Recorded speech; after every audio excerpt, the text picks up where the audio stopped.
અમારા પરિવારના 8 જણા હતા, એમાંથી 3 રિટર્ન નીચે હતા, એ મળી ગયા છે. 5 મિસિંગ છે, એમાં મારો દીકરો છે, રાજભાઈ નામ છે એનું. બીજા મારા એક સાઢુભાઈ છે, એક એમનો દીકરો છે, એક એના મોટાભાઈની બેબી છે અને એક એમના સાડા. ટોટલ 5 જણાની કોઈ ઓળખ પરડ થતી નથી. એવી રીતના પ્રદીપભાઈ, આ બધા જે ફેમિલી મેમ્બર છે ક્યારે ઘરેથી નીકળ્યા હતા? 4 વાગ્યા આસપાસ નીકળ્યા હતા ઘરેથી અને પહોંચ્યા 15-20 મિનિટમાં જ એવી રીતના અહીંયા જે કંઈ ફાયર ફેટકું ને બધું થઈ ગયું છે એનું. જ્યારે આગ લાગી ત્યારે કોઈ પણનો આપને ફોન આવ્યો હતો કે આપ નીચેથી એના બીજા જે અમારા 3 ફેમિલી મેમ્બર હતા ફોન આવ્યો કે આવી રીતના શોર્ટ સર્કિટ કે આગ લાગી છે અને ઉપર બધા ભડાકા ધુવાણાને એવું થાય છે, પણ કોઈ કાંઈ ફાયર બ્રિગેડ કે કાંઈ આવ્યું નથી અને આ લોકો કોઈ અહીંયાથી કાંઈ જવાબ દેતા નથી. 20-25 જણા હતા, એમાંથી લોકો દરવાજા બંધ કરી નીકળી ગયા. મારા સાઢુભાઈ ને એમના સાડા બે નીચે હતા, એ બચાવવા માટે ઉપર ગયા. આ લોકોએ પાછળથી દરવાજો બંધ કરી દીધો કાચનો. એ વિડીયોમાં આવે છે, એ ઇન્સ્ટામાં કોઈ રીલમાં જોયો છે મેં, અને એ પછી નીચે નથી ઉતરી ગયા. આ ગેમ ઝોનની મોટી બેદરકારી એક પણ સામે આવી છે, એને લઈને શું કહેશો? બેદરકારીમાં એ લોકોએ બીજા માળે સેકન્ડ ફ્લોર ઉપર 1500 લીટર ડીઝલ, પછી એની જે ગોકાટ આલે છે એમાં વાપરવા માટે કંઈક 1200 કે 1300 લીટર પેટ્રોલ, નીચે જે વેલ્ડિંગનું કામ ચાલુ હતું ને ઉપરનો ફ્લોર એને ચાલુ કરી દીધો હતો. એની આરોવારી વેલ્ડિંગનો તણખો પડતા જ એ બ્લાસ્ટ થયું છે સીધું, અને કોઈને બચવાનો મોકો નથી મળ્યો. 45 સેકન્ડમાં આખું બધું છે ને એ બની ગયું હતું.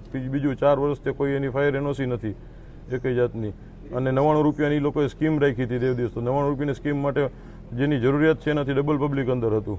તમારી માંગણી શું છે હવે? મારી માંગણી એ છે કે સરકાર એને કાં તો ફાંસીની સજા દે, બરોબર છે, અને કોઈ પણ રીતનો આમાં કોઈ એડવોકેટ વાયુ છે એ કોઈ આનો કેસ ન લડે, નો હાઈકોર્ટમાં કે નો સુપ્રીમમાં કે નો અહીંયા. જો કોઈને પૈસાથી જ કેસ લડવો હોય તો જે એની ફી થતી હોય નથી 2 લાખ રૂપિયા હું મારા પોતાના વધારે આપીશ.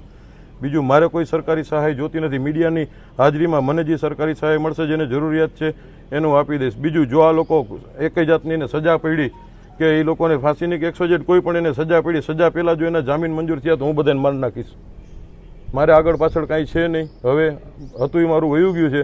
હવે આને તમે ધમકી સમજો તો છૂટ છે. મીડિયાને જે રીતના છાપવું એવી રીતના છૂટ, મીડિયાને જેવી રીતના છાપવું હોય આને જે કંઈ ચટણી મસાલા નાખીને તોય છૂટ છે, અને સીધી રીતના છાપવું, બાપની વેદના સમજીને છાપવું હોય તો છૂટ છે. જો આ લોકો જામીન ઉપર છૂટ્યા એટલે હું એકને જીવતા નહીં. જેમ અમારા કોઈ પરિવારના ઓળખ પરેડ નથી થતી ને એમ આ કોઈની ઓળખ પરેડ હું નહીં થવા દઉં. અને આ કોઈ જાતની ખાલી કહેવાની ધમકી નથી. આના માટે હું મારી બધી તૈયારીમાં છું. હું કદાચ અંદર વયો જઈશ કે હું કદાચ એના માટે ઓળો તો મારી ઉપર ભલે આવી જાય. હું એકલો જ રખડું છું, અહીંયા જ રહું છું. 98 2 42 003 41 મારો મોબાઈલ નંબર છે. પેડક રોડ ઉપર મારો ધંધો છે, બરોબર. જેને જ્યાં મને અડવું અહીં અડી જાય, નહીતર હું કોઈને મૂકીશ નહીં.